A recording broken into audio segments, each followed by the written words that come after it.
লাখ লাখ মানুষের অংশগ্রহণে আপসহীন নেত্রী ও বিএনপি চেয়ারপারসন বেগম খালেদা জিয়ার জানাজা পূর্ণ ধর্মীয় মর্যাদায় সম্পন্ন হয়েছে। তার জানাজার নামাজ পড়ান জাতীয় মসজিদ বাইতুল মোকাররমের খতিব মুফতি আব্দুল মালেক।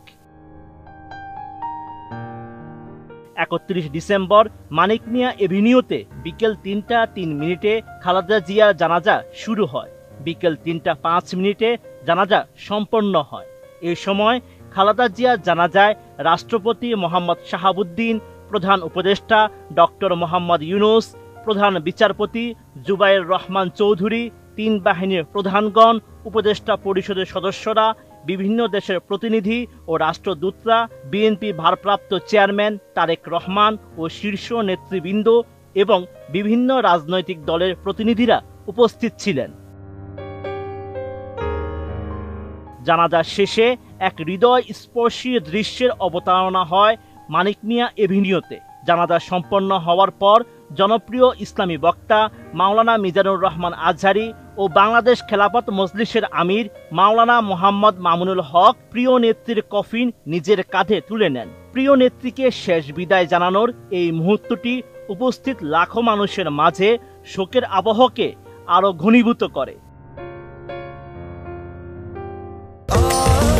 স্বাস্থ্যকর অল টাইম ফ্যামিলি কেক, সব সময় অল টাইম হেলদি লাইফ। জানাজা শুরুর আগে প্রিয় নেত্রীর স্মৃতিচারণা করে বক্তব্য দেন বিএনপির স্থায়ী কমিটির সদস্য নজরুল ইসলাম খান। তিনি জানান, দেশনেত্রী খালেদা জিয়ার রাজনীতিতে আসা ছিল আকস্মিক, কিন্তু দেশের প্রয়োজনে বিএনপির চেয়ারপারসন বেগম খালেদা জিয়া ছিলেন অপরিহার্য। দেশনেত্রী বেগম খালেদা জিয়ার রাজনীতিতে আগমন ছিল আকস্মিক, কিন্তু দেশের প্রয়োজনে তা ছিল অনিবার্য। এ সময় লিখিত বক্তব্যে খালেদা জিয়ার জন্ম, পারিবারিক পরিস্থিতি, শহীদ প্রেসিডেন্ট জিয়াউর রহমানের সঙ্গে বিবাহ বন্ধনে আবদ্ধ হওয়া, রাজনীতিতে উঠে আসা সহ বিভিন্ন তথ্য তুলে ধরেন নজরুল ইসলাম খান। এরপর খালেদা জিয়ার ছেলে ও বিএনপির ভারপ্রাপ্ত চেয়ারম্যান তারেক রহমান মা খালেদা জিয়ার পক্ষে ক্ষমা চেয়ে নেন এবং মরহুমা যেন বেহেশতবাসী হন সেজন্য সবাইকে দোয়া করার অনুরোধ জানান।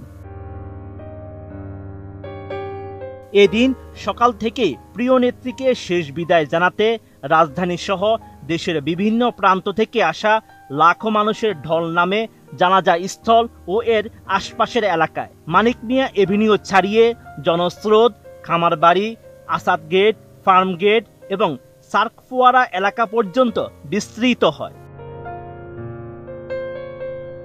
Sheikh Farid, ATN news.